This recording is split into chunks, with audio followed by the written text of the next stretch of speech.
Melendez. The entire community needs to be in unison trying to find Mr. Melendez.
So once again, to all the interested stakeholders that are watching online, we welcome your feedback.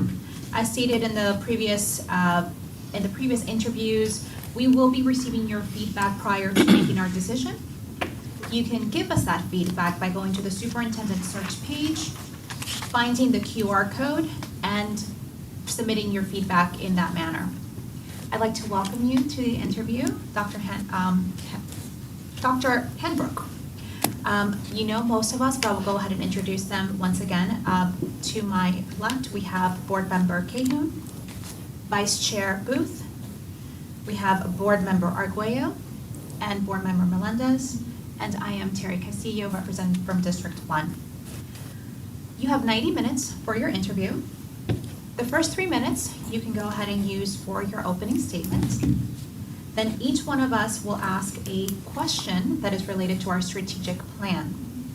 Each board member has been allocated 15 minutes, and we have 4 to 5 questions to ask you. The number of questions that you get from each board member will depend on how much time we have left on our allotted time. After you have concluded your responses, you will have a final moment to give us your final thoughts or to ask any questions of us.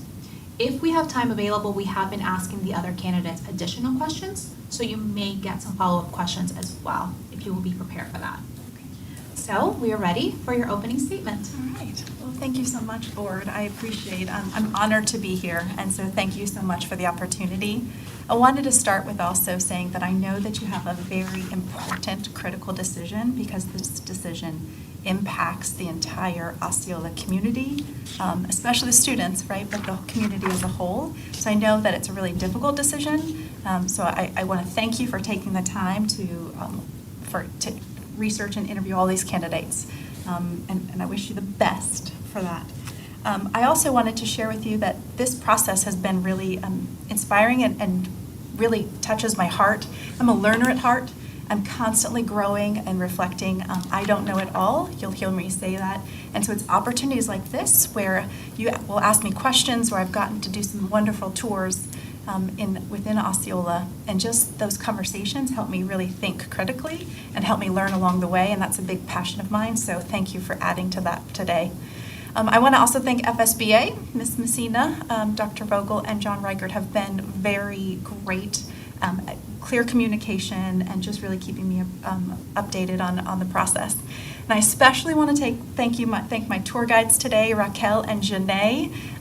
They have devoted their time today to helping answer questions, take me around, and really help me get a feel for Osceola. So I want to thank them as well. I wanted to share a little bit about me personally. I know you have my resume, but a little bit about me personally. I'm one of 4 children, born to a Navy enlisted man, and my mom was a stay-at-home mom for several years. It was about when I was 10 or 11 that she decided to go to work. And I remember that, and it was really special. It was a special moment for me to watch my mom thrive at a career. She was always still committed to the family, but it was really great to watch that transition. I grew up in Spain. Obviously, being a military student, we move around a lot, right? So I went from Maryland to Spain and back to Maryland, back to Spain again. Spain was, I think, one of my parents' favorites. So I had the opportunity, I was very privileged to learn a different culture and a different language. And I feel like that has really helped make me who I am today. My husband, Steve, is here. He's probably one of my biggest fans and supporters. He's also an educator, PE teacher, avid golf person, and basketball. And we have 2 adult children. Our daughter's 27. She lives in Orlando. She's an assistant manager working on her business degree. And our son is in IT. He's 25. And we're really proud of the adults that they've become. So obviously my husband and I are empty nesters, which has been a definite change for us, but we're learning to appreciate it a little bit more every year. I wanted to also share with you, because I know, again, you have my resume, I wanted to share with you why I wanted to be a superintendent and why I chose to apply to Osceola. So being a superintendent, the work is about the students, and that has always been a passion of mine. I've always been committed to doing what's best for students. Our work is revolved around the students. The students are the core of our work. And so I know that I can be a change agent for students, especially in the world that they're growing up today, and especially with a lot of the rapidly changing things in education. And so I'm committed to helping them create the best school system and safe working and learning environment for them. So that's part of the reason that I chose to be a superintendent. I chose to apply to Osceola for a couple of reasons. I'm looking for a district that has the same passion and goals that I do about student success. And reading your strategic plan, reading the desired qualities of the superintendent, I can tell that I match. We have very similar goals and desires about our kids here in Osceola County. I also love this area. I know the demographics well. I actually used to live not too far from here in Lake Nona. So I'm familiar with the demographics in the area, and it just feels like it's the right place for me. So I think I'm just really ready to get started. I look forward to the dialogue today, and again, thank you for having me here. Thank you. And I will start with my questions. I will start with academic success first. High performance by students and accountability are a priority for us here at the board. How would you assess the current student performance levels in our schools? And the second part is, how would you assess the effectiveness of our teachers and programs? Okay. So student success, academics is really critical. What I would do to first assess those academics is you need to look at both quantitative and qualitative data. I think I mentioned this in a video. I really want to drill down into the student proficiency data and what is the data telling us? What are our areas of opportunities? Which schools are excelling? Which schools are needing some additional support? And then getting into those schools personally is going to be really important. As the school board, you approve a lot of different purchases for programs and resources. And we need to make sure that we're getting into the schools and we're making sure that those resources and programs are being used. And I don't mean that schools aren't using them, but are they working for that particular school, right? So some different resources and programs are really more helpful for different types of schools and different types of students. And so one particular program doesn't work for all students. One particular resource isn't the right fit for every single teacher. So getting into those schools and doing learning walks to see how we are utilizing those particular items is going to be essential. You have to combine that with the quantitative data to assess where our learning really is. This is going to be especially critical, knowing that third grade proficiency rates is going to be part of our accountability model next year. I'm sorry, could you repeat the second part of your question? Yes. Oh, teachers, yes. How would you assess the effectiveness of teachers and programs? So similar, right? So we have evaluation data that we can always use, but I also like to get into the classrooms and see how the teachers are using their instructional strategies. We spend a lot of time on planning for instruction, and that is really important. Without a good high-quality lesson plan, you're not going to hit the learning target of the particular benchmarks. Without planning properly, you might not be able to have tasks that are aligned to those benchmarks.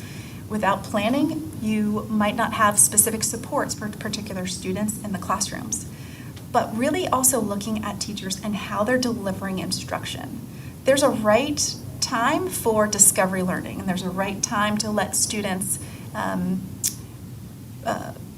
problem solve or be productively challenged with particular concepts. But there's also a right time for teachers to give direct, explicit instruction, set clear purpose for learning. And so that would be something that I would want to look at, especially because nowadays we have a lot of teachers that come from alternative certification. They need that support and feedback to help strengthen instruction, which will ultimately impact our student proficiency. I have a follow-up question about regarding this question, so I may have to forgo one of my other ones, if that's okay. Yes, ma'am. The follow-up question is, how would you ensure that the assessment of teachers is fair and equitable among staff? And the second part of that question is, how will we as a board hold you accountable for those assessments? So are you talking about their teacher evaluations? Yes. Okay. So I was formerly Director of Teacher Evaluations in Orange County, so I have experience in this. Evaluations can be daunting and intimidating for teachers, right? A lot of teachers feel like it's subjective because it's a couple times a year. And so we have to take their feelings into consideration, right? But we have a particular tool that we use at the district level in our schools to assess teacher and evaluation data. It's important to make sure that not only that our teachers are well trained on how they will be evaluated. I think I said this earlier, maybe in a video, but I'm all about setting people up for success. You have to set the expectations. So teachers need to know how they're going to be evaluated. What components are we going to be looking for when we're doing evaluations, conducting evaluations, and what does success criteria look like? So if we're going to rate a teacher effective, what is it that we're looking for as observers in the classroom? So that's one part, is making sure that teachers understand that. The other second part is making sure that those that are observing and evaluating teachers are properly trained and that there's regular recertification. So they need guidance and support as well to know exactly what to look for. So that at one school, one criteria is, X, Y, and Z, that same criteria should be at other schools. Because otherwise that causes confusion and upset feelings where you have teachers that are saying, I did the same thing, but they're getting different evaluation scores. So it's a process that we need to sit down and make sure that we're all on the same page with what that looks and sounds like when we are evaluating teachers in the schools. Thank you. The next question is surrounding talent management. How will you measure staff's performance? How have you measured staff's performance, and how has that resulted in improved performance? I like to look at a variety of data points. I'm a big data person, and I think multiple data points really tells the story. You can't really just rely on one particular data point. And the reason I say that is because you might have, whether it's a teacher or an administrator, that maybe isn't particularly successful at one school, but maybe if they make a move or a change, they might be a better match or a better fit for different clientele and different schools. And so how I've done that in the past is we also have evaluations of administrators, whether they're district folks and personnel or school principals. And so we, again, have to make sure that we understand what that evaluation tool is and have clear communication throughout the school year on how they're progressing on that particular evaluation tool. But then we use multiple data points again. We can use climate survey data. You can use observations. One of the things that I like to do as an area superintendent and a principal supervisor is I'm in collaborative planning with the school leaders and the teachers. I'm getting to watch firsthand the interactions between the administrators and the teachers, or the administrators and the school leadership team. I get to sit in on leadership team meetings and look to see how are they focusing and organizing their leadership team meetings around academics and student success. And so those variety of different ways that I get to use and when I'm doing my evaluation. And then we have honest conversations with them along the way, right? No surprise. I'm a big proponent of no surprises. You shouldn't have any surprises. It shouldn't be at the end of the year where someone is finding out that there's an area of opportunity for them. They should know that along the way. Thank you. You mentioned climate data in your previous answer, so I'm going to dig a little deeper into that. And this question is related to safety and security. How would you ensure climate assessments results are used in school improvement planning around, across the district? So the intent of school improvement plans are to be used throughout the school year. So we know that we start the process in March and we start to look at some initial data.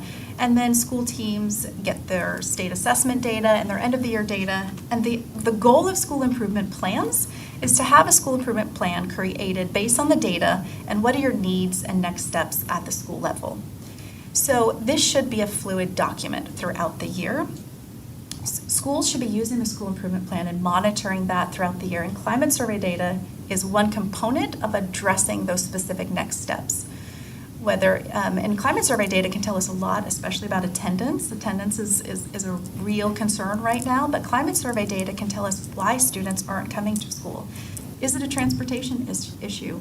Or like I heard this morning on one of my tours, part of it is that students found that it was so easy to recover and do some makeup work online. So what is the climate survey data telling us? And so as we're coaching and leading schools in developing those school improvement plans, we need to make sure that they're including that to address whatever the data is saying us. I'm just using attendance as a specific example. But again, helping school principals realize that they should be monitoring that along the way rather than just at the end.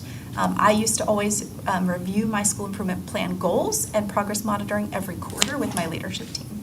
Thank you. My next question is surrounding fiscal responsibility. How would you prioritize additions or cuts to the budget? So you want to look to see what are the needs of this particular students. No one likes budget cuts, right? But we know that that's reality sometimes, that we have to make those decisions. We want to make sure that we're looking at what do particular students need for their success. And as much as possible, those would be the last things to be cut. So looking again at student achievement data, but also social emotional needs of students, right? What supports are there? You might have some particular students, foster students, homeless students, that we need to make sure that we're reaching them as much as possible.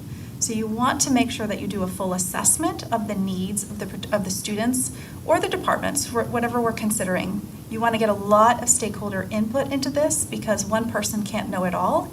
And by listening to a variety of different groups, parents, students, board members, principals, department areas, you can get a good picture of what's working, what's not. And the last thing that I would like to add on that is you also want to look at it if it's research-based. Some things are great to have, right? But if the research is showing that it's not really making an impact, then that might be one of the first things that we might have to consider. Thank you. You have about 2 minutes to answer the next question. Okay. So, surrounding community engagement. How does the superintendent ensure academic programs meet the needs of the community? Thank you for that. So I'm going to leave with you today my 100-day superintendent entry plan, and in there I address a couple of those things that I'm going to share with you now. One thing that I would definitely do is meet with the community members, organizations, business partners, local businesses. I want to hear from them what it is that they're needing in their future employees. What are the employers needing when they're having students that are post-secondary and working in the workforce? I think having a strong collaborative conversation with them and partnership throughout the school year, not just a one-time opportunity, will help identify what types of programs that as Osceola County we maybe want to explore or add on. That's one thing. The other thing I actually proposed in here was to establish a student advisory council. I'd love to hear from the students themselves. What do they see the future of their education? What programs it is that they're interested in? We've talked in the past a lot about relevancy. If students are going to be truly engaged in their education, relevancy is really going to be important, and making sure that we are meeting their needs with particular programs and interests is going to be important. Thank you. I appreciate it. I will pass it along to my District 2 board member, Mr. Melendez. Thank you, Madam Chair. There's so many acronyms. You may call it triple I time. What are your thoughts on interventions? Time set aside to allow students to make up the actual academic work that may be behind. Because the CUPS or the curriculum has to keep moving forward, but you have a couple of students that are struggling, what is your thought process on interventions? I think it's all about balance. So I think we would probably all agree you have to have balance in everything that we do. I'm a big proponent of high-quality, grade-level Tier 1 instruction. But there has to also be a balance of how to help close some learning loss that we may have experienced for a variety of reasons. So having time set aside to help close those gaps is going to be important. However, the resources that we use also have to be research-based and make an impact on student learning. So last year, I believe it was, I actually led a district-wide initiative of revamping all of our MTSS or III resources, because what we were finding in the data is that we weren't really closing the gaps the way that we wanted to. So we did a full analysis of all the current resources. We looked at the research that was out there and what was their effect size strategies. We looked to see what the effect size strategies were with particular students, because believe it or not, effect size strategies of resources is different for different types of students. Some work for more for ELLs, some are better for ESE students, and so you have to take that into consideration as well.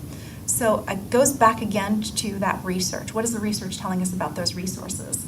And just because we have them doesn't mean that they're always going to be implemented the way that they're intended. So we also need to make sure that there's someone on the leadership team that can monitor and help teachers. Teachers genuinely want to help students. That's why they went into the business. They went into this field to really make a difference in the lives of students. But teachers have so much on their plates. So let's make sure that they know how to use those resources the right way, coach them, guide them, give them new strategies. And also a system needs to be in place at the school level so that we're monitoring students' response to those resources and the intervention, and changing the intervention when they meet the goal, or changing the intervention when they don't meet the goal. So we have to try something different. Can't keep doing the same thing and expect the same results if it's not working. The state of Florida really influences to a high degree how we structure our teacher salaries. But they don't go into the same level of degree for non-instructional positions, administrative salaries, everything else. What is your concept on making sure that part of it is, compression, pay equity, pay according to level of responsibility? What is your thought process on everyone else? Yes, I actually just have experienced this. So this past school year, I observed our extended day program. The extended day program fell under my supervision, and that was right when, originally, if you remember, we had 5 years to get to the minimum wage, and then we did not, right? So we had to make that adjustment pretty quickly, and that definitely caused some wage compression issues for all non-instructional support staffs, but especially my extended day program. And so I definitely think that needs to be evaluated. I think all districts were we just had to do that rather quickly. But I think there should be a fair and equitable range, if you will. But I think it also ties back to the job descriptions. But not just job descriptions, but what's in those. What are those duties and requirements, right? So some of our people are on call 24 hours a day. Some of my extended day employees, I've seen them stay until 8 o'clock at night before a child can get picked up. So the level of responsibility in their plays a big part. I actually would consider doing an analysis of all of those job descriptions and looking at the salary ranges that go with that to make sure that they're equitable. And if not, then we might need to consider how we could make it equitable. Perfect. Next one is safety and security. What are your thoughts on the use of guardians versus SROs? And what do you think about the district, the possibility of standing up its own force? Big question, thank you. So I actually have experience with guardians on campuses. It can be, thankfully we've never had to use them. It can be definitely beneficial in the event that there is something happening. There's pros and cons to everything. The idea of having an additional person on a school site definitely gives us a little bit of peace of mind knowing that if something tragic were to happen, that there's some additional folks on campus. But then the other side of me that's always trying to be proactive thinks about, well, what if they're not there that day, right? Or what if they're tied up with something and they can't respond for whatever reason? So I think the idea of having SROs on campus in today's world is definitely necessary and needed.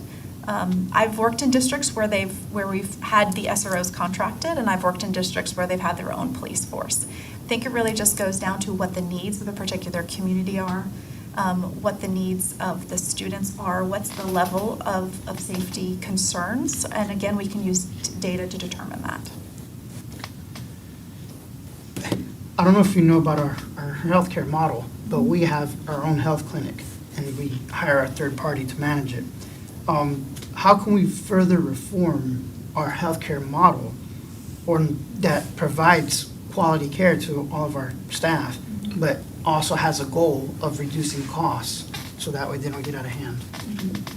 So I did read that you have a self-funded health insurance plan, so I'm familiar with that model as well. I thought it was great. I think you're on the right track. I thought it was great that you opened up a clinic just down the road where educators can go and be seen. I think that's a great first step.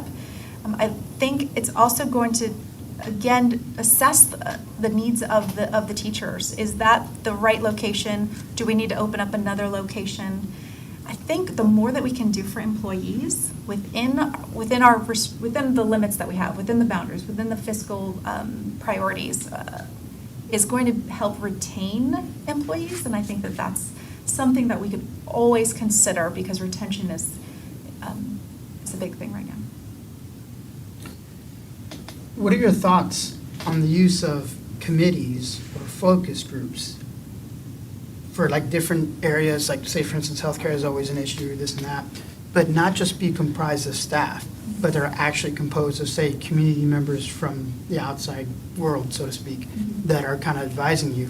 And would you actually change your course of action based on one of those committee recommendations? I think the community is part of the school system. They live here. Our students are growing up and they're giving back to our community. So the community is a vital component of what we do as a school system. You'll see in my 100-day entry plan, I have a lot of committee groups. I appreciate the feedback. I appreciate the focus groups. I will frequently do focus groups with my principals or the extended day program. I had to do a lot of focus groups while we were going through this, the wage compression concern, but also reaching out to our local community business owners, housing authorities, really gaining an assessment of what's happening in the community so that we can then use that information to move forward for Osceola County, for the students and the community as a whole. Yeah, I'm doing good on time. So there's one that I want to ask you that I haven't asked the other ones, and I kind of feel bad about it, but I can ask them under one-on-ones. Because I keep hearing frequently, and it's not just you guys, and it's not a negative thing, from my perspective, I want to get it down a little bit more. We always say research-based before doing something. But I used to work at Northrop Grumman Laser Systems back in the day, and they used to build a laser that didn't exist. The military goes, I want it to shoot so far, and there's nothing to research it with. You're like breaking new territory. So when I hear someone say consistently, and I'm not trying to jig into you, but research-based, but if you're implementing something new and there's no research behind it, does that mean that nothing new ever gets done, that we can only do things like incrementally? Or, you know what I mean, how do you approach like something innovative that only has like limited data to support that course of action? I believe it was last year, I partnered with the University of Florida Leadership Initiative. They had piloted a systematic phonics program in Alachua County, and so that was the only data that they had. So but that was again a pilot. So did we have a large nationwide bank of research? No, we didn't. But we did look at the data that we had, and we actually I helped bring that to Marion County. We implemented that at K2. And I will tell you that has greatly made a drastic difference in our literacy rates for K2. So, Mr. Melendez, I think, again, it goes to that word balance, is if you're going to, and if you also think you have to take into consideration the amount of resource that it costs. That was a minimal cost. So when you look at the level of risk of how much money we're putting forward, you might be able to take a couple of those risks to pilot something and see if that works. But when we're spending millions of dollars, you probably want a little bit more of the research data. Right. And I think I might have 2 minutes left, or, You actually have 4. okay. I'll take advantage of that. What is your thought process on failure and acknowledgement of failure, or allowing your staff to fail? Failure is part of the learning process, but we want to learn from it and not repeat the failures. I'm definitely a growth mindset person. That's some work that I've done previously in Orange County. So at the end, you might not meet all the goals, but celebrate the successes that you've made along the way, right? So when we take, for example, let's just take science fair as an example. You know, students research this particular topic and they develop procedures to implement a science, they make a hypothesis. Well, their hypothesis might not be right in the long run, but they've learned a lot along the way. And so I would approach where we're not being successful, whether it's with student achievement data or whatever, I would look at what are the successes along the way. People want to be reminded of the successes and impact that they do make. And again, I think that helps with establishing a strong culture. So I would try to look at where those successes are within that failure and focus on that. Thank you. Good afternoon, Dr. Hembrook. Thank you. Good afternoon. So I'm not in the habit of complimenting Mr. Melendez, but I will this morning. I actually think that that's a great point about the data and the research, because every candidate so far has mentioned it. Everyone who applied has mentioned it. Every person who's been in education for more than 5 minutes says it every 5 minutes. But all the proof is in the pudding, so to speak. I must, at this stage, not being one 2 years ago when I was elected, but now having been elected here and being here for about 2 years, I am skeptical of public education because I believe it's failing the public. I think that when the system itself is saying that 50% proficiency is a success, or that's the state average, and then even everyone who's involved is saying, great, we are 50%, that's best in the nation, that's pretty disappointing to me. Certainly, I would not want my children to come home with a 50% proficiency in any subject matter and act like that's okay. For me, that's a catastrophe. So it's worked its way into our school system. So for people like me who are not willing to pretend otherwise, what do you think is an acceptable proficiency rate or metric of academic success? And how can the public of Osceola County have confidence that you're going to perform to the degree that you're going to bring us beyond what is acceptable in education today?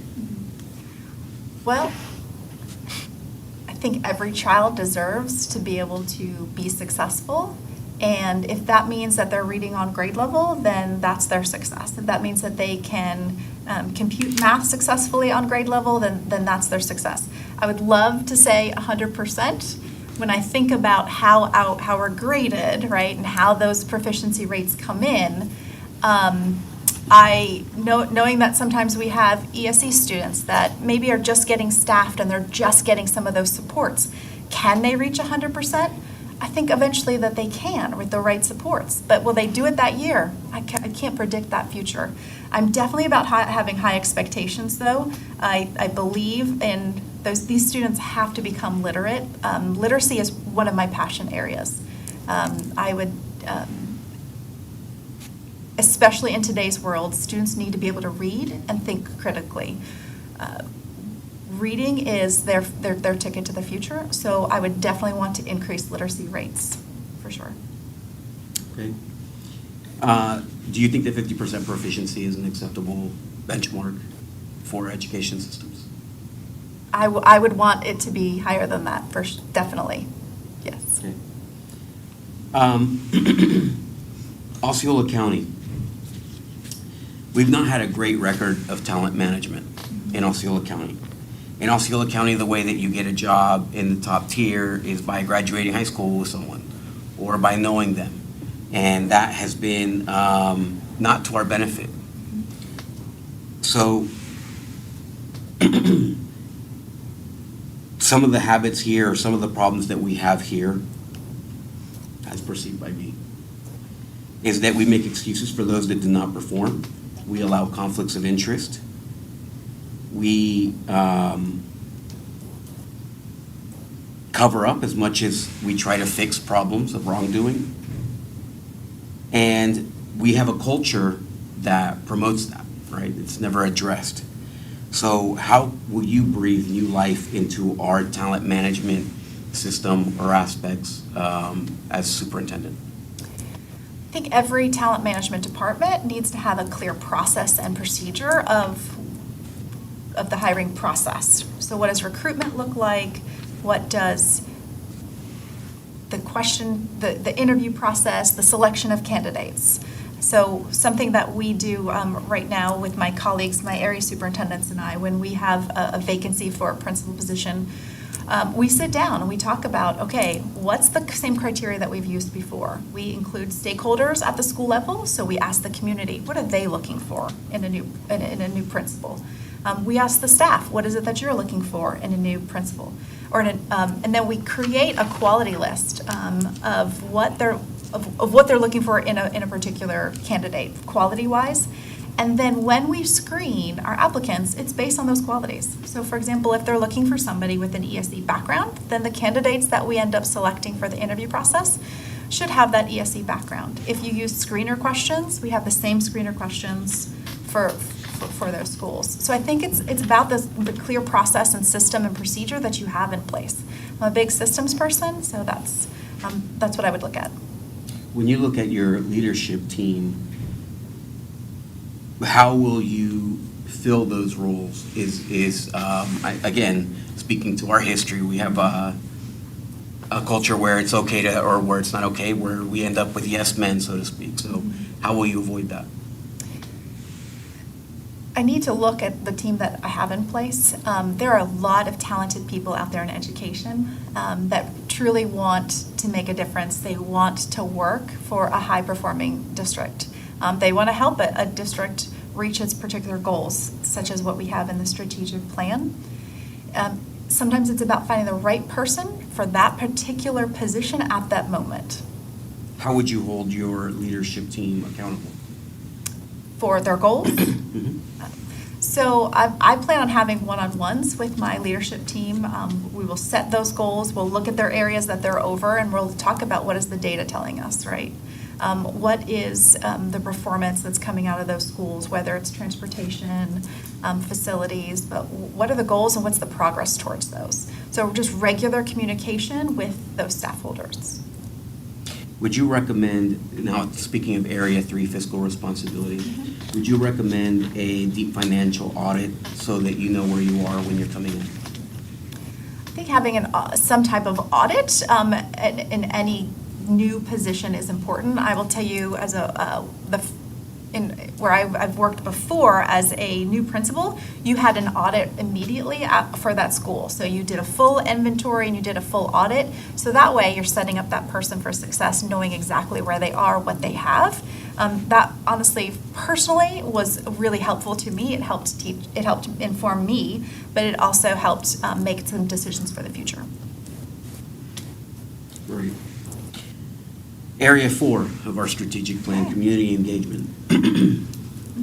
The chief reason for community engagement is to build trust with families, which allow us to exist.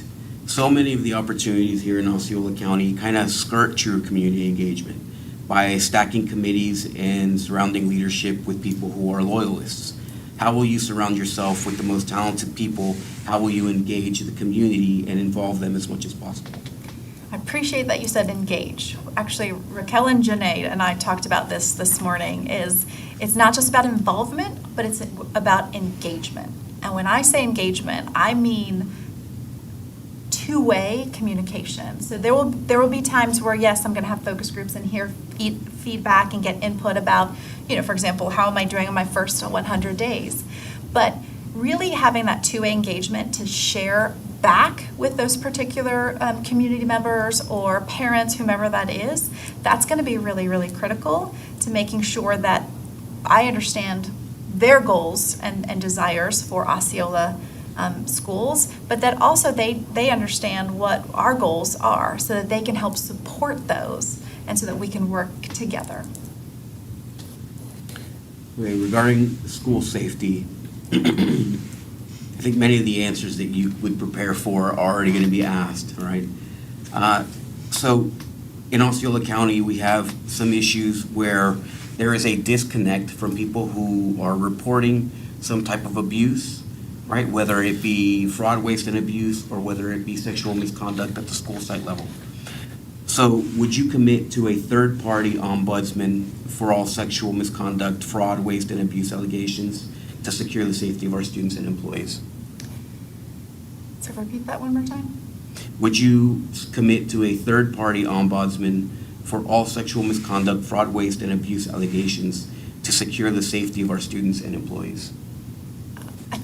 I think an assessment of all the data when I'm coming in is going to be critical. I can only access so much being being not within Osceola at this particular time, so I can only see so much. What I do think is critical to that for any code of conduct is making sure that everyone understands what that criteria is. Clear criteria in our student codes that definitely tell the school or the school leadership team who's ever doing that, or whether it's a department, right? In the cases that I think you were mentioning, is making sure that we all understand what that criteria is, so that again it's consistent. Consistency across the district is everything. Well, not everything. It's important. Okay, thank you very much. I'll cede the rest of my time. Thank you. Your next set of questions will come from Board Member Cahum, District 4.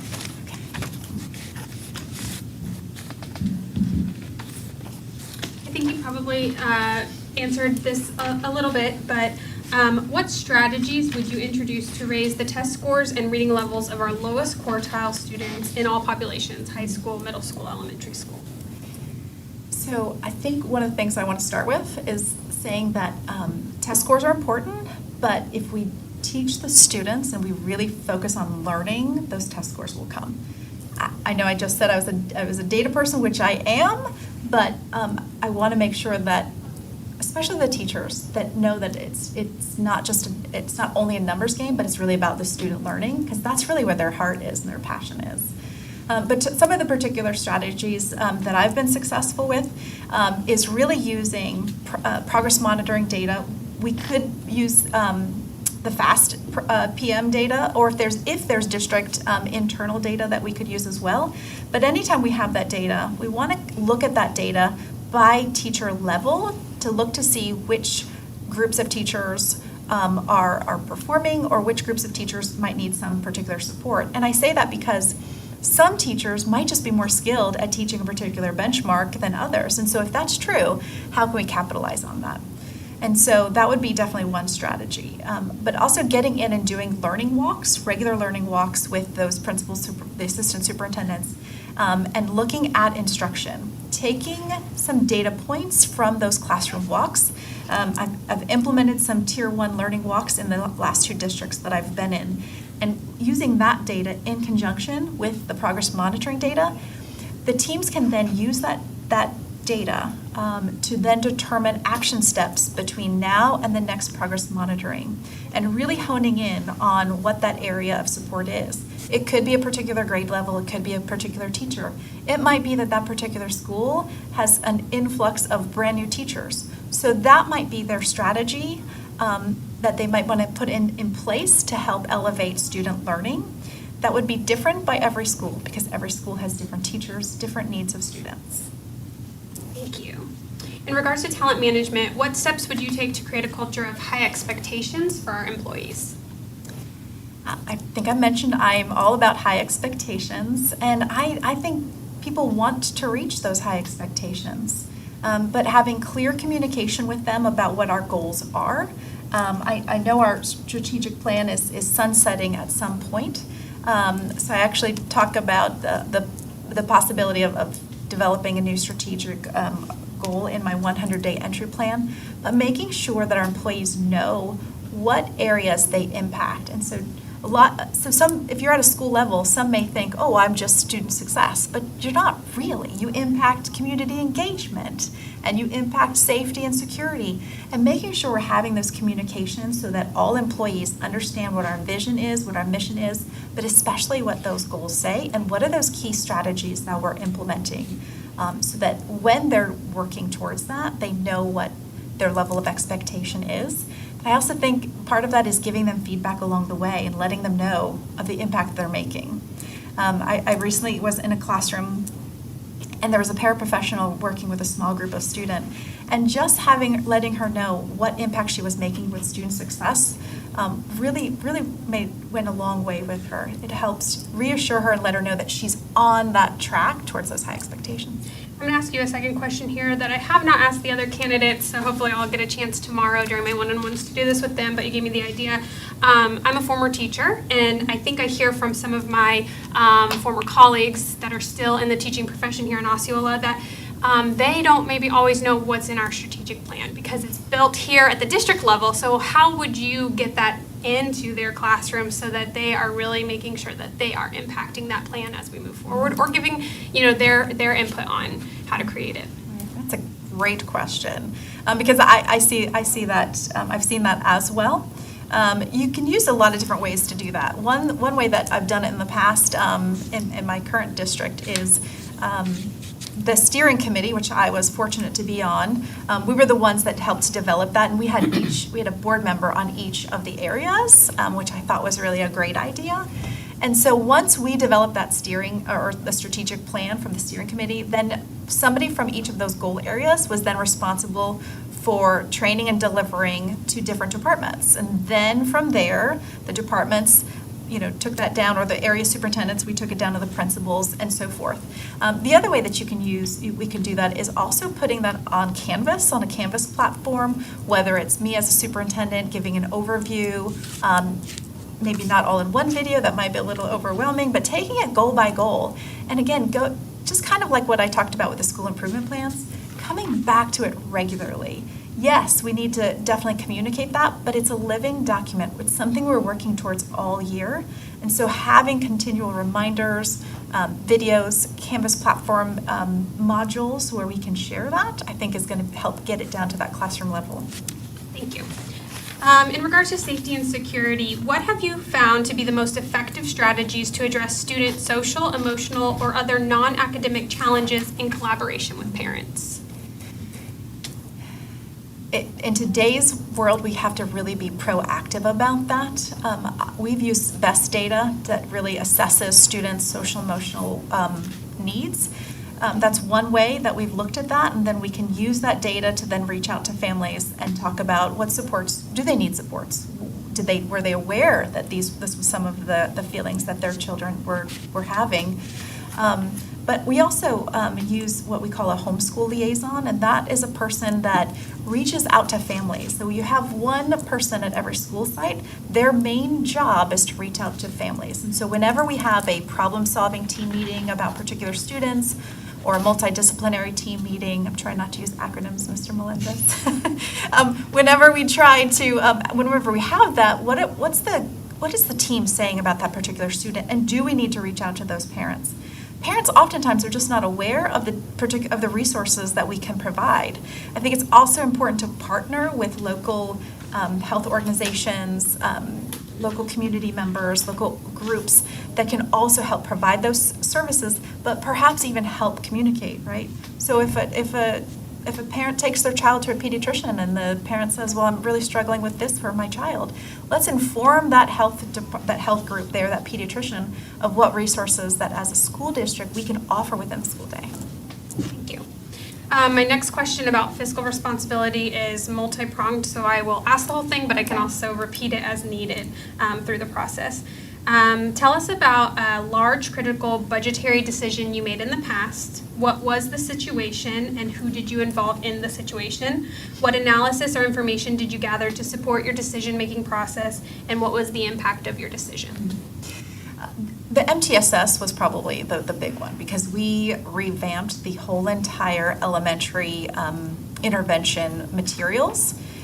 So it started with a group of stakeholders. I included elementary department personnel, principals from school sites, program specialists, some instructional coaches from different areas and regions. So in Marion County, it's very rural, so you have some city schools, and then you have some that are out in the rural areas. So it made sure that I had a good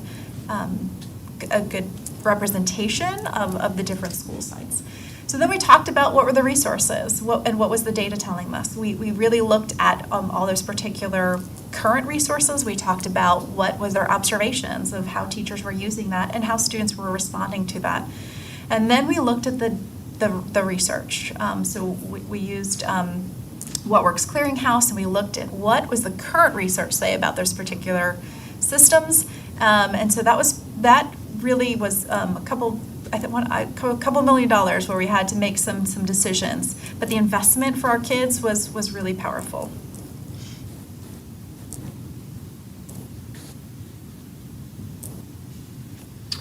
For community engagement, what do you see the role of the superintendent in a district like ours being as it relates to employee groups, students, and the community? I would see myself as highly engaged. As I learned this morning, the community, the principals and the departments, they want to be able to pick up the phone and call the superintendent, and that's the way that I would see that. That's what I have now. I have teachers, even I have parents that have my cell phone number in Marion County. That's my job, and especially as a future superintendent, it's important that they feel comfortable to reach out to me. Now, I know I'm going to be a busy person. I understand that. But that's what the work is about the people and the students. And so I have to be available to them. So whether it's a phone call, whether it's a face-to-face, some people prefer meeting face-to-face. But I definitely see myself making sure that I'm accessible, and getting out there and getting to know them is important. You'll see in my 100-day entry plan, I talk about town hall meetings and different focus groups throughout the district, but making sure they know where I am. I actually been tossing around the idea. I didn't put it in here yet because, of course, I actually want feedback from you all if I'm selected, but I was actually thinking about doing something once a month, like Afternoons with Anne, and making that in different parts of the county. So. Thank you. Thank you.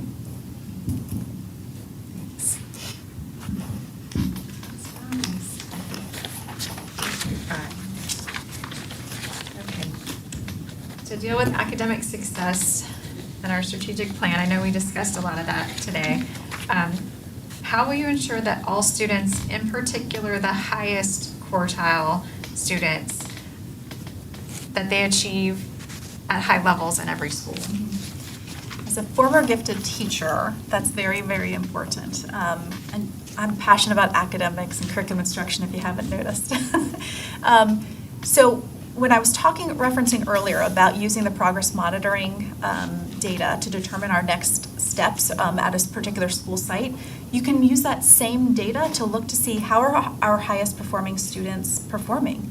So if they were a level 5 last year, and then the first progress monitoring, they're not a 5, what's happening, right? Now we know that the test that they're taking at the beginning of the school year is on grade level, so we would expect some variance, but what is the other data saying? And so what we've done before with some of my schools is not only have we set strategic groups of students that we want to improve and move up a level proficiency, we've also identified strategic groups of students that should be high performers and maintaining that high performing. And so that's when the school leadership teams, or when we're visiting, we're looking to see how are those students responding. If we're saying that we're going to provide some additional rigorous curriculum or a small group for those particular students in the classroom, is that happening, and how are they responding to that?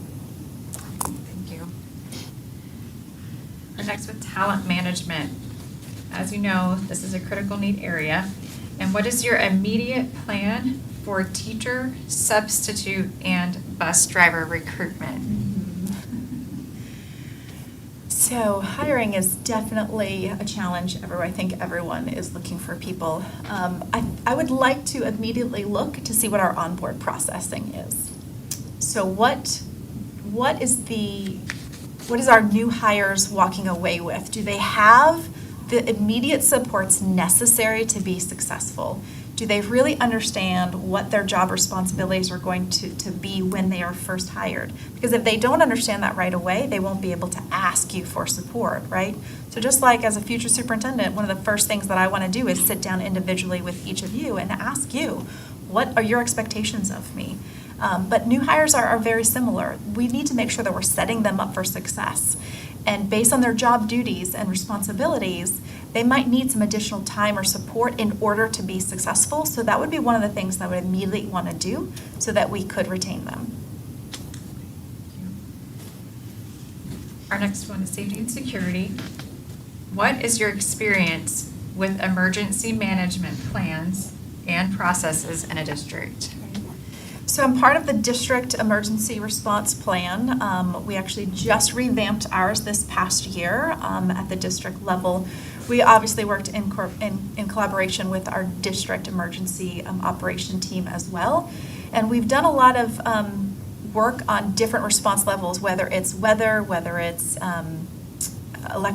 facility electricity, things like that, or whether it's, unfortunately, you have to prepare for these things, right? If it's a school tragedy, we even did a reunification practice, if you will. So we went as different departments and leaders, and we went to a particular church which is servicing as one of our sites, where if we have to evacuate a particular school, that's where the students would come. And we used our Raptor technology, and we practiced reunifying, not with real students, we were the students and the parents, but we practiced what that would look like. And I think that's important so that for all different levels of emergency responses, that we're practicing and we're talking about what does that look and sound like. Because when those things happen, you know, your heart rate increases, your energy level, you know, it goes up, and so you want to make sure that you are well prepared so that you can take a moment, get calm, and then go back to those practice experiences so you can respond in the most appropriate way. Thank you. Fiscal responsibility. What are one or more strengths that you have in the area of fiscal management? So, I understand the system for how we get funding, for sure. That's probably because I've been able to participate at the executive cabinet level. I've learned a lot about FTE funding, different categoricals, even though some of those are collapsing. I understand how empowerment scholarships are impacting district funds. I understand capital outlay projects. And we're actually going through an impact fee study right now, so learning a lot about that process. And my last question for now is community engagement. Mm-hmm. What role or roles do you see parents playing in public schools? And specifically describe any community involvement program you believe has worked successfully for you. Okay.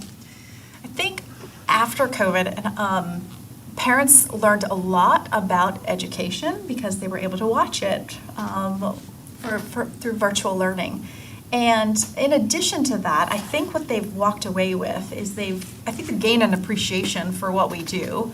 But I also think now they see how their particular child responds to instruction. What we learned from that, and I think parents have become really smart and savvy in this area, is that the traditional classroom rows lecture might not work for their students. So parents want choice. They want different opportunities for their students, whether it's personalized learning, different ways to learn in the classroom, different programs. I think we all got kind of thrust onto that technology, and that really opened some doors. I always like to try to capitalize on the positives. I know it was a challenge for all of us, but I think that really opened their eyes to some different possibilities. So I think it's important that we tap into parents as well. I'm a big proponent of public education because that's my life work. So how can we work with parents, hear them, make sure that we're understanding their needs, and then help bring those into public education as much as possible so that we're meeting the needs of parents and their children. Time. 10 minutes. Still 10? We did all those in 5 minutes. We're getting more efficient as we go. Yeah. I know. Okay, so I have a follow-up question, actually, and it's related, but not to all of the strategic plan. So Osceola County is a growing district, and what are some of your, if you come in maybe in your 100-day plan, and I'd like to see that tomorrow, to deal with some of the growth that's happening in our district and managing, what would that look like for you in the first probably 100 days? So I've actually experienced some growth as well, even in Marion County. So recently, one of my elementary schools was a traditional, it was a K-4 model. Years and years ago, the fifth graders were moved to the middle school because of growth. And now we're continuing to grow in that area, especially right now. There's just a lot of different development. And so now it's just not that one school that's impacted. Now it's impacting other schools in the area. And so when I saw that as a need, and I also, as much as I really wanted to get fifth graders back there, but also to address all of the overcrowding at the other schools, we needed to do something. And we at the time, we don't have impact fees in place right now in Marion County, so it's not like we can really build a new school in that area, even though we have land. So it was a bit of a dilemma, and this particular school is also landlocked. We can't really put any more portables there. So we had to form a group, and so I called a meeting. I brought in some people from school choice, facilities, the other area superintendents, and we started the conversation, like, what would this look like? And so fast forward, we've had to do some rezoning to help solve some of the more immediate issues, and it's going to help in the interim. And then we're also moving forward with creating an interlocal agreement to consider impact fees. We've done an impact fee study. Here in Osceola, I would definitely want to look to see where we are. I've looked at your 5-year capital outlay plan. I've looked at some of the areas where you proposed planning schools. Can you repeat your question one more time? It wasn't written down, so it's more I'm just sorry. dealing. What's that? Dealing Okay. with growth the first 100 days. Right. Yes. So that's where I would start, is looking at where is the growth. I also think it's important to work with the county commissions and housing authorities and looking to see where is a large majority of our growth. I actually, on our tour today, got to see it at the department, at transportation department. They've got a beautiful map there, and I was fortunate enough to have Raquel on my tour, and she's a realtor, so she was telling me where some of the large part of the growth was. But I think it's really looking at our capacity in our schools, what land that we have, what's already on the building projects that are coming up, and just having constant conversations about what that's going to look like for Osceola, and are we meeting those needs. We certainly don't ever want to open up a school and then immediately be overcrowded, but we know that happens in reality. Thank you. I appreciate that. Yeah. Thank you so much.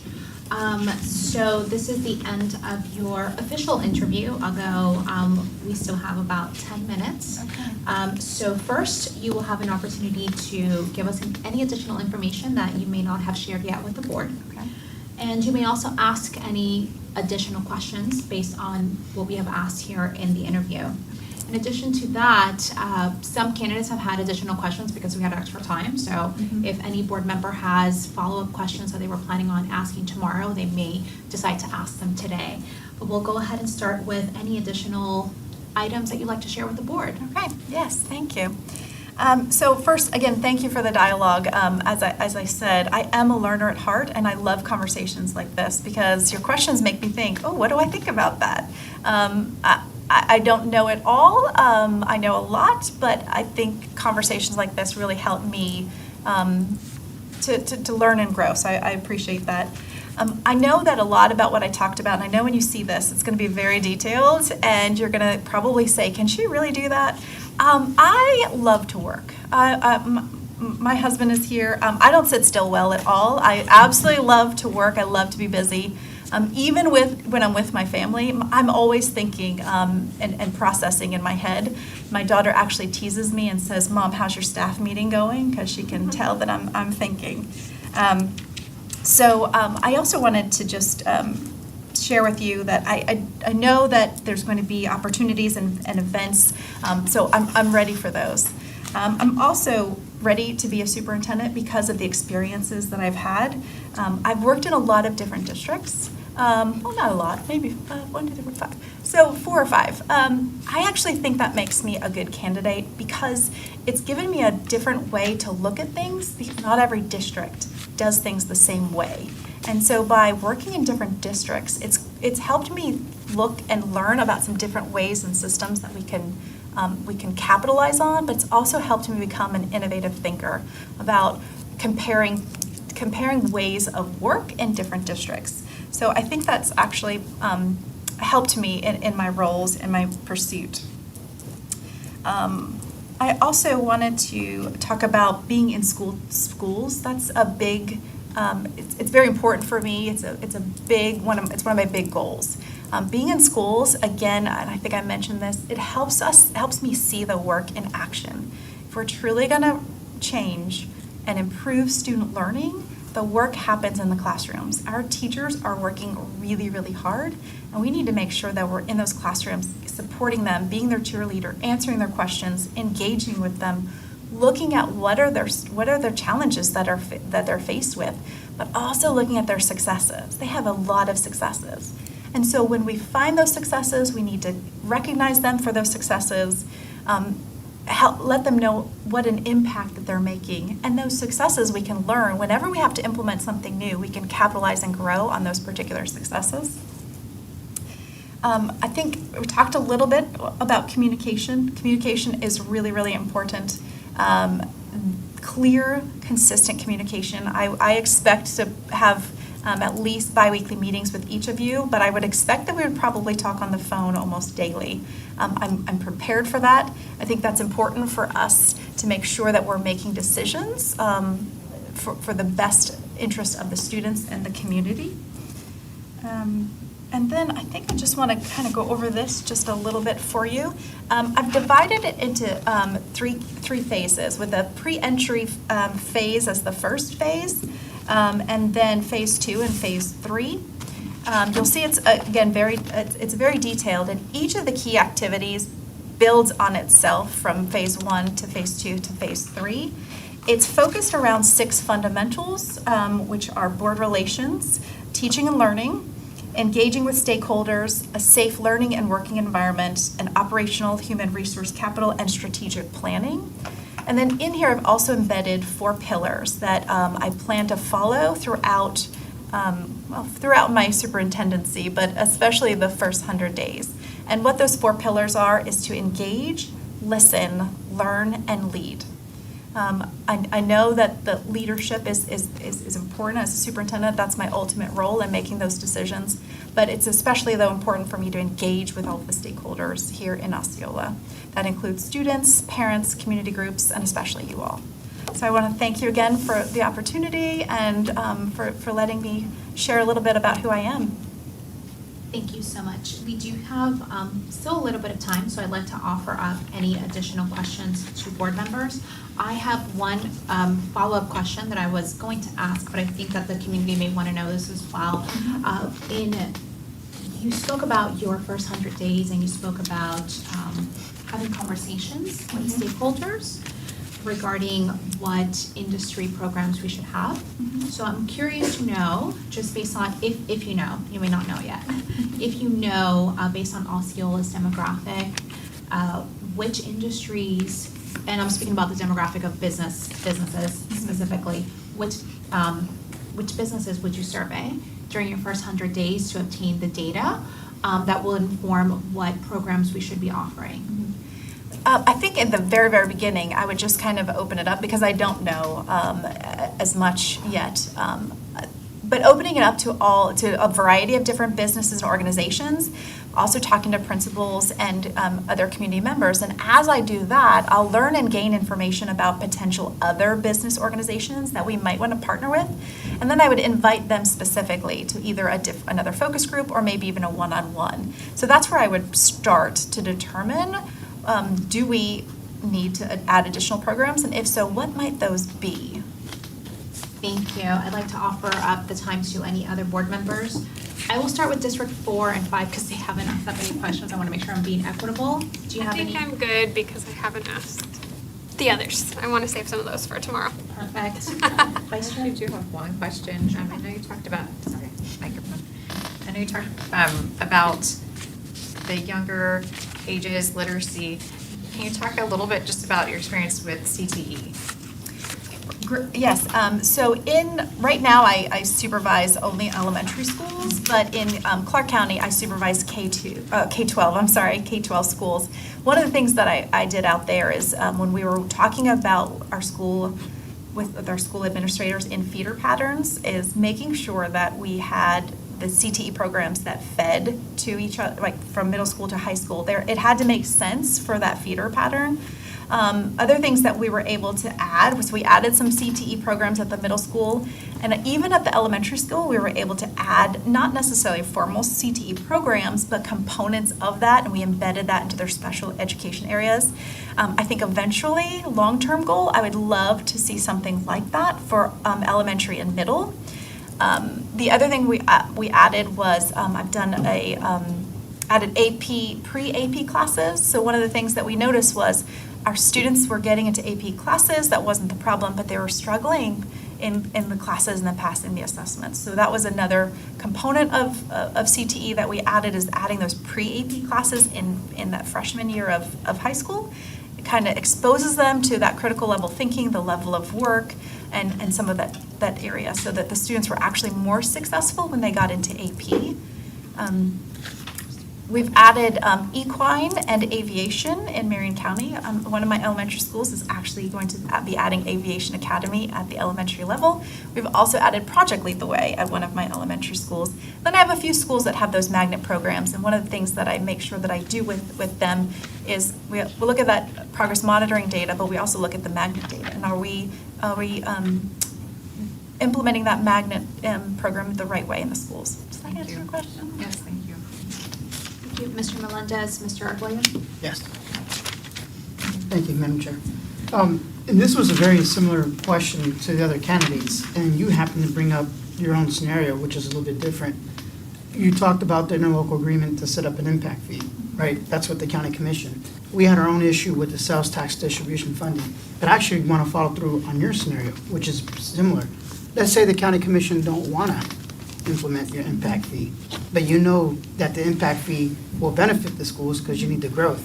How do you go about, you just let it die because the county commission doesn't want it? How do you advocate on behalf of the schools to do something that the other government entity may not want to do or participate in? So as a future superintendent, I'm going to have to advocate for students. If there's other ways to gain fees or money to support the needs of students, then we can maybe try to think outside of the box. But at the end of the day, we have to make sure that we're moving forward and doing what's best for students in the community.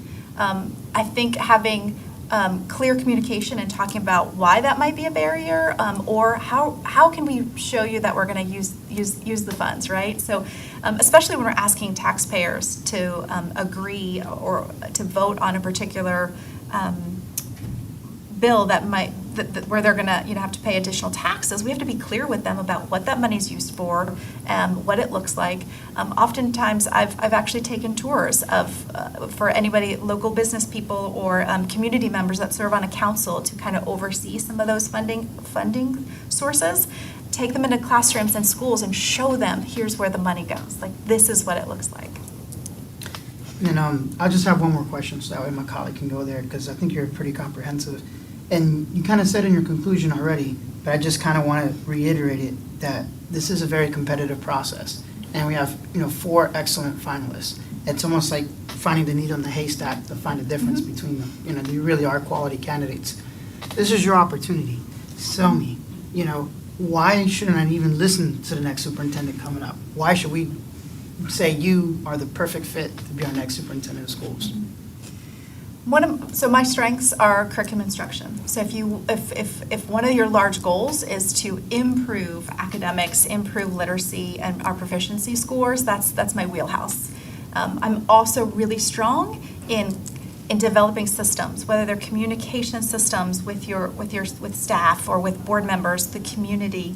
I work well with our union. So if you're looking for somebody that's going to help send a clear, consistent, transparent message, that's also definitely in my wheelhouse as well. So Yeah. I guess one follow-up to that, because I didn't realize it was 10 minutes. The current state of education is pretty strong, from the governor all down, to teachers union, parents, groups, and things like that. What makes you want to be a superintendent in this current environment? It's funny, I've been asked that by some of my family members. I'm passionate about students. It's the field that I went into. I know that I can make a difference, and while we have challenges right now, we had challenges 5 years ago. I am confident that I can lead through these challenges to do what's right for our community and for our students. I'm never going to give up on students. That's just not in me. Thank you. Yeah. Dr. Hembrook, of all the schools, districts that you've been in, which one was your favorite? They're not watching. Right. They're not all watching. Which job is your favorite? I know you're probably not. I loved all of them for different reasons. Brevard was my first school district, and I feel like they helped me. They helped me move into education. They helped me show what initial teaching looked like, and I had a great amount of support there. My former principal now is an assistant superintendent out there, mentor. So for that reason, Brevard was really special to me. It's where I began. And then when I moved to Orange County, I learned a lot about innovation and technology and different systems, and that really opened my eyes. So the learning opportunities that I had in Orange County were phenomenal. Then when I went to Clark County, completely different district. Amazing people. They want change. They were so excited for new leadership to come in and bring some new systems and some new ideas. And so the fact that they were open to that really made that district really special. And then Marion County has incredible people. And one of the things that I loved about Marion County is a lot of Marion County folks have lived there and grown up, and they've got that nice sense of community. I actually felt that here as well in my tours, but that's the special thing about Marion County that I've learned and have appreciated. They've taught me a lot as well, so I like all of them for different reasons. So you mentioned being a change agent for our students, right? That speaks to my heart. I think that this county needs a change agent for a variety of reasons. So just based on your limited amount of knowledge of our district at this stage, how would you specifically be a change agent for our students? The first two things that I would focus on is student achievement, literacy. That would be the first focus. And I would, again, implement some of the things that I talked about earlier, looking at where are the gaps and why do we have the gaps. Teachers are doing their very, very best. We have new standards, and it's a new assessment, too, that we have to take into consideration. But the assessment's not going to go away. It's still going to be online. But what do our teachers need to take that even to the next level? The second thing that I would look at is your CTE passage rates. It looks like we have a lot of different opportunities for students, but why is the passing rate not really right where we need it to be? I want to say, don't quote me, I think it was 54% or 49% the last time around, and the year before that it was 54%. I want to know why. Why is that happening? So those would be two of my focus areas so that I could be a change agent for students. So they're getting the learning that they need so that they're successful. Okay, thank you. You're welcome. Thank you. Well, thank you for taking the time to come here and do this interview and participating in this very long process. So we know that you have 2 full days of interviews.